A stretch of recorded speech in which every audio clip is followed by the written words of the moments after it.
TV star కూడా ఏదో అలాల్ తప్ప టెంప్ట్ అయ్యి ఓట్లు వేయమనడం లేదు. నిజాయితీకి పట్టం కట్టమంటున్నారు. సమర్థులకు నాయకులను ఎన్నుకోమంటున్నారు.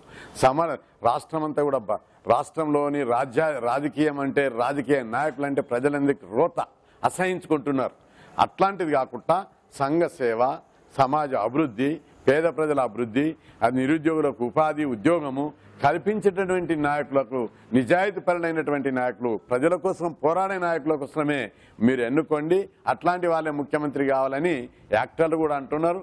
కాబట్టి ప్రధానమంత్రులు కావాలని యాక్టర్లు కూడా అంటున్నారు. కాబట్టి దాన్ని తప్పుపట్టవలసిన అవసరం లేదు. వాళ్ళు మంచి కోసం వచ్చినప్పుడు అందరూ కూడా దాన్ని రిసీవ్ చేసుకుంటారు. ఇప్పటిదాకా తెలంగాణ వాదం మీద ఉద్యమాలు జరిగాయి. తెలంగాణ వచ్చేసింది. బీసీ వాదం మీద కూడా, బీసీలకు ముఖ్యమంత్రి పదవి కావాలనే దాని మీద కూడా 40 ఏళ్ల నుంచి పోరాటం జరుగుతుంది.